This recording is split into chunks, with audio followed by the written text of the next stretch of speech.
दोस्तों micro finance और small finance bank में दो अपडेट आया है, जो कि एक है टाइमिंग को लेकर के।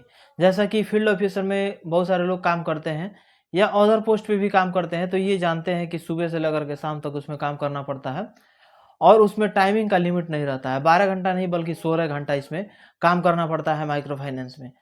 और बहुत सारे ऐसे माइक्रो फाइनेंस है जिसमें कि 12 घंटा पे निपट जाता है, 10 घंटा पे निपट जाता है, लेकिन किसी किसी माइक्रो फाइनेंस में जनरली ये देखने को मिलता है कि 16 घंटा, 17 घंटा, 18 घंटा उसमें काम करना पड़ता है। और एक चीज वो तो है अलग, लेकिन एक चीज और है उसमें, जो एज लिमिट था उसको भी बढ़ा दिया गया है। अब किस पोस्ट पे कितना एज लिमिट रख दिया गया है, और दूसरी बात कि जो इसमें टाइमिंग को लेकर के है, इसमें क्या अपडेट आया है और क्या बदलाव किया गया है, इसके बारे में इसने वाले हैं। वीडियो लास्ट तक देखिएगा, बहुत ही मजेदार होने वाला है। आगे बढ़ने से पहले आप लोग छोटा सा रिक्वेस्ट है कि अभी तक मेरे चैनल को सब्सक्राइब नहीं किया तो सब्सक्राइब कर लीजिएगा और बेल आइकन को प्रेस कर लीजिएगा, ताकि इससे नोटिफिकेशन आप लोग को मिलता रहे। दोस्तों सबसे पहले आप ये जान लीजिए कि जो माइक्रो फाइनेंस में टाइमिंग को लेकर के इसलिए गड़बड़ हो जाता है कि सुबह में जब फील्ड ऑफिसर 6 बजे 7 बजे जब फील्ड में निकलते हैं, तो क्लाइंट लेट कर देती है। इसी की वजह से फील्ड में पैसा नहीं मिल पाता है, इसी की वजह से उन लोगों को लेट हो जाता है और टाइम से नहीं पहुंच पाते हैं ब्रांच में। ये प्रॉब्लम होता है।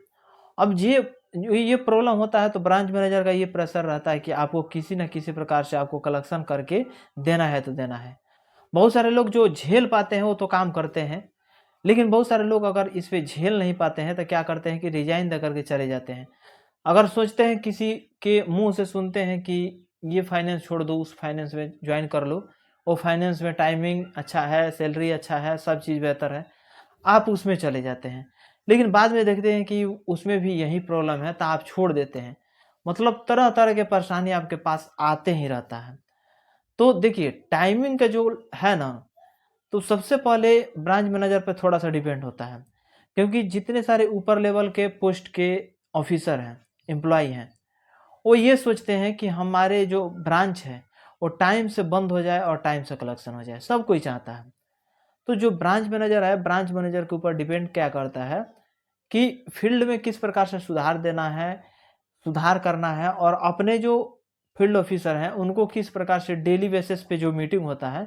जैसे कि आप लोग को मालूम होगा कि ब्रांच में निकलने से पहले एक स्टाफ मीटिंग होता है, सब फील्ड ऑफिसर को बैठा करके, और उसमें सभी प्लान के बारे में, काम कैसे पर करना है, फील्ड में कौन कौन से प्रॉब्लम आ रहे हैं, उसका सब चीज़ का सॉल्यूशन वहाँ पे ब्रांच मैनेजर देते हैं बैठा करके डेली शाम में। 1-2 दिन गैप दे करके या डेली बेसिस पे वो ट्रेनिंग देते हैं। ये जिम्मेवारी होता है ब्रांच मैनेजर के। अगर सोच लीजिए कि जिस ब्रांच पे स्टाफ मीटिंग नहीं हो रहा है, उस ब्रांच को अच्छे से ढंग से नहीं चलाया जा सकता है, क्योंकि फील्ड ऑफिसर को मोटिवेशन की ज़रूरत पड़ता है। क्योंकि उसको अगर हम मोटिवेशन देंगे तो ब्रांच फील्ड ऑफिसर भी अपने क्लाइंट को मोटिवेट करेगा, और मोटिवेशन सबसे ज़रूरी होता है फील्ड ऑफिसर में।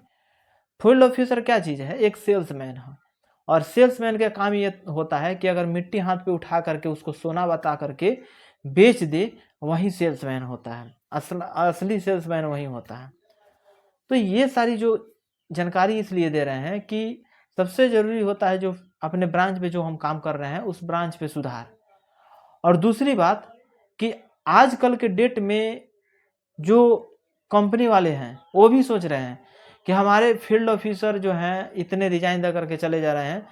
हर फाइनेंस में फील्ड ऑफिसर बहाली करने में उसमें खर्चा आता है, तो बार बार फील्ड ऑफिसर टिक ना पाया, उसमें नया नया बहाली हमेशा देते रहते हैं, तो कंपनी का नुकसान होता है।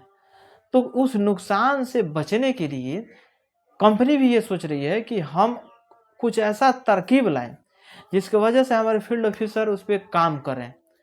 अब जो टाइमिंग को लेकर के है उस पर भी काम कर रही है, नए नए अपडेट, नए नए चेंजिंग हमेशा करते रहती है माइक्रो फाइनेंस या स्मॉल फाइनेंस बैंक। और उसमें जब चेंजिंग करेगी ना तो आपको सहूलियत मिलने वाली है। अब वो